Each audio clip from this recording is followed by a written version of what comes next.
पहला क्वार्टर बहुत ही टफ होने वाला है। और अब मैं थोड़ा सा आ जाता हूँ कि वो लोग कैसे पैसा कमाने लगते हैं एवेंचुअली। तो पहला क्वार्टर में तो तुम्हें कुछ भी समझ में नहीं आएगा, क्योंकि तुम आओगे, फीस दोगे, क्लासेस करोगे, यही होगा।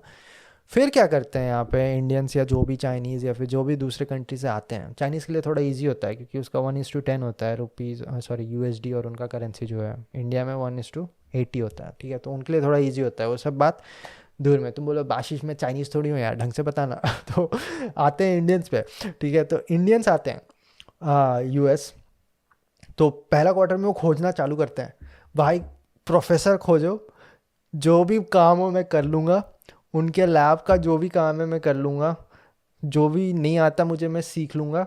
और मुझे बस कुछ भी हो गया टीए चाहिए। टीए होता है मतलब टीचिंग अलाउंस। वो यही होता है कि एक एक क्वार्टर में तुमने टीचर का कॉपी वॉपी चेक किया, कुछ डाउट वाले क्लासेस ये सब ले लिए, और यही सब होता है, काम होता है अच्छा खासा, उसमें भी मेहनत करना पड़ता है। वो नहीं हुआ तो लोग कैंपस के स्टारबक्स, ये सब जो कैंपस के होते हैं ना, वो क्या है, पांडा एक्सप्रेस और ये सब जो भी खाने का होता है, उसमें स्टूडेंट्स लोग ही काम करते रहते हैं काउंटर के उधर, ठीक। तो उसके भी उन्हें ऐसे 14 से 15 18 डॉलर के आसपास कम ही रहते हैं जनरली, 12 से 18 समझ लो, डिपेंडिंग ऑन स्टेट। उसका उन्हें वो पैसे मिलते हैं, बट उनका आवर्स उतना नहीं मिलता जितना होना चाहिए। वो बोलेंगे कि मैं 50 घंटे काम करूँगा, हर घंटे का मुझे इतना पैसा दो। वैसा नहीं होता है, स्कूल ने एक लिमिट लगा रखा है लीगली। लीगली बहुत लोग इलीगली बहुत कुछ करते हैं, ठीक है। तो वो तो भाई तुम पे है, लीगली तो तुम यहाँ पे ड्रग्स बेचना स्टार्ट कर दो, तुम कुछ भी कर सकते हो। लेकिन लीगली बात कहते हैं, तो लीगली वो बस करीब 20 घंटा काम कर सकते हैं, ठीक है। तो तुम 20 इंटू जो भी तुम्हारा आवरली आया वो तुम जोड़ लो, ऐसे करके वो पैसे कमाते हैं।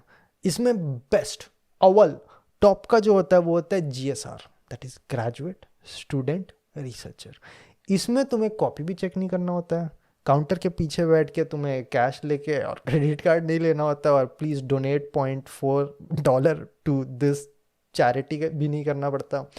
कुछ नहीं करना होता, बस रिसर्च करना होता है। तो प्रोफेसर बोलेगा भाई इसमें तो बहुत टैलेंट है, इसे मैं बस बैठ के रिसर्च करने का पैसा दूंगा या दूंगी, और तुम्हें फिर मिल जाएगा ग्रेजुएट स्टूडेंट रिसर्चर फेलोशिप। अभी इसमें क्या होता है, इसमें भी बहुत लेवल्स होते हैं। एक होता है जो तुम्हारा 25% ट्यूशन ऑफ कर देगा, एक होता है 50% ट्यूशन ऑफ कर देगा, ठीक है। और एक 12% ऐसा कुछ भी होता है, ठीक है। तो 50 लोग पहुंच जाते हैं, 100 नहीं हो पाता, ठीक है। 100 करने का एक और पैतरा होता है, वो मैं थोड़ा बाद में बताऊंगा, ठीक है। लेवल लेवल टू लेवल बात करते हैं, ठीक है। देखो इतना हेल्प कर रहा हूँ, गाली मत देना तुम जब मैं एमएस और गेट के बारे में ये झगड़े में फंस जाता हूँ, ठीक है। मैं बस अपने तरफ से बस इन्फॉर्मेशन शेयर कर रहा हूँ, ठीक है। तो चलो आते हैं फिर पॉइंट पे। तो 50% तुम्हारा ट्यूशन, 50% जो ट्यूशन ऑफ हुआ तुम्हारा, इसका मतलब तुम्हारे करीब करीब $6,000 बच गए। तो अगर तुमने लोन ले रखा है, तो लोन लेटर से अगला क्वार्टर तुम्हारा $12,000 तुम्हारे बैंक ने कॉलेज को दिया, और कॉलेज बोला मैंने भी इसे $6,000 दिया, तो बच गए इसके $6,000। वो $6,000 तुम्हारा पॉकेट में आ जाएंगे। मज़ा आया।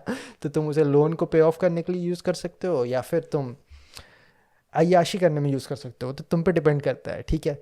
लेकिन इस तरह से तुम पैसे बना सकते हो। अब इससे भी ऊपर लेवल आता है जो है पीएचडी का। अगर कोई प्रोफेसर को इतना पसंद आ गया, इतना पसंद आ गया कि उसने पीएचडी ही ऑफर कर दिया। अभी यही प्रॉब्लम होता है, तुम इंडिया में बैठे रहोगे और पीएचडी के लिए अप्लाई करते रहोगे, कोई किसी के कान में जू नहीं रेंगेगा, मतलब कौन है ये, हटाओ इसे। ठीक है, मुझे कोई फ़र्क नहीं पड़ता। अभी तुम वहाँ आ जाओगे और तुम्हारा काम देख रहे हैं वो, तुम क्लास में तोड़ रहे हो और तुम लैब में फोड़ रहे हो, और उसके बाद बोले भाई मेरे पास पीएचडी है नहीं। अभी यही प्रॉब्लम यूएस में है, और इसकी वजह से यूएस में यहीं से तुम्हें दिखना स्टार्ट हो जाएगा कि चीज़ें काफ़ी आसान है। कैसे? यूएस में लोग ही नहीं है, तो प्रोफेसर को लोग चाहिए जो काम करे। अब अमेरिकन्स का क्या है कि कई लोग आते हैं बस मास्टर्स में डिग्री के लिए, कई लोगों को ऑलरेडी उनका जॉब ही मास्टर्स में डाल के रखा है, तो उन्हें पीएचडी से कोई मतलब नहीं है। उनका क्या है कि मुझे मास्टर्स ख़त्म करना है, इसे ऐड करना है अपने रेज्यूमे में, और भी अच्छे जॉब्स के लिए अप्लाई करना है।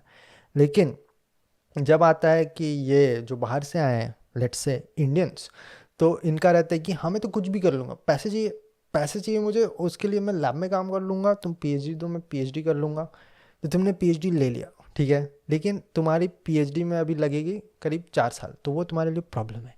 तो लोग इसमें भी गेम खेलते हैं, वो पीएचडी में आ जाएंगे 1 से 2 क्वार्टर वो 100% ट्यूशन ले लेंगे पीएचडी का, जीएसआर या फिर टीए या फिर जहाँ से भी आया, और उसके बाद पीएचडी छोड़ के मास्टर्स करके निकल जाएंगे मास्टर्स लेके निकला, ओपीटी मिला और वो जॉब करने लगेंगे। तो इस तरह से गेम्स बहुत खेलते हैं बाहर से आने वाले लोग, और पैसे बनाने के तरीके हैं, ठीक है। तो ऐसा नहीं होता कि तुमने अगर सोचा कि हाँ मैं यूएस से एमएस करूँगा, तो अब तुम सोच रहे हो भाई $40,000 दूंगा एक लाइन से, उसके बाद 1 डेढ़ साल के बाद मैं जब जॉब ले लूँगा फिर मैं पे ऑफ करना स्टार्ट करूँगा। तो जनरली फर्स्ट क्वार्टर के बाद लोगों का सॉर्ट आउट हो जाता है। मैंने सबको देखा है कि कुछ ना कुछ तो ले लिया उन्होंने, चाहे उन्होंने टीए ले लिया, एक आरए भी होता है रिसर्च असिस्टेंट, वो ले लिया, एक बहुत सारी चीज़ होते हैं यार। फिर एक तो टीए हो गया जहाँ पे तुम्हें क्लास वास लेना होता है, एक तुम्हारा वो होता है जिसमें बस वो कॉपी चेक करते हैं, कुछ तो बोलते हैं उसे, कमेंट कर देना। जो जो मास्टर्स कर रहे हैं वो तो बोल रहे हैं हाँ ये तो मेरी ही कहानी के बारे में बात कर रहा है अभी ठीक है। तो अब समझ में आया कि मुझे भी थोड़ा पता है, तभी मैं बात करता हूँ कि गेट के अगेंस्ट एमएस का क्या डिफरेंसेस है, ठीक है। तो तो अब शायद मुझे थोड़ा एमएस कम्युनिटी से हेट कम मिलेगा, क्योंकि मैं उनका दर्द समझता हूँ बस ये ट्रॉमा बॉन्डिंग ही बहुत इंपॉर्टेंट होता है इस लाइफ में, ठीक है चलो भाई आगे बढ़ते हैं। तो हम बात कर रहे थे कि फंडिंग ये सब कैसे होता है। तो इतना माथामारी करने के बाद, फाइनेंशियल स्ट्रेन के बाद किसी का मास्टर्स होता है, उधर ही तुम एमटेक कर रहे हो, तो तुम्हें आईआईटी क्या बोल रहा है कि मैं तुम्हें 12,500 रुपये दूंगा तुम्हारा जो फीस है वो सब कुछ कवर्ड है, ठीक है। तो ये सारे फ़ायदे होते हैं इंडिया में एमटेक करने का, कि तुम्हारे फीस पैसे ये सब के बारे में नहीं सोचना, अल्टीमेटली तुम्हारा नेट प्रॉफिट ही होगा, चाहे वो तुम्हारा 30,000 रुपये ही हो लेकिन पैसे तुम्हारे जाएंगे नहीं। एमटेक में हाँ ये होता है कि घुसते टाइम तुम्हें कुछ 40,000 ना कुछ ऐसे पे करना पड़ता है, और मेरे पास उतने भी पैसे नहीं थे।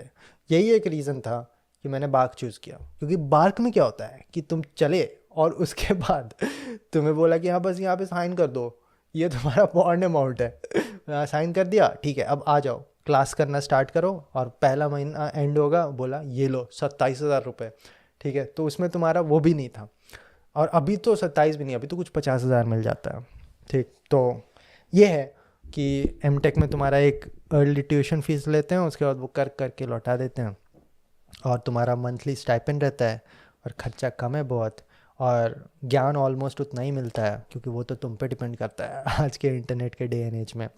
तो पैसे में बहुत ही डे एंड नाइट डिफरेंस दिख रहा है ना एमएस में और एमटेक में। तो ये सारी चीज़ अपने दिमाग में रखना।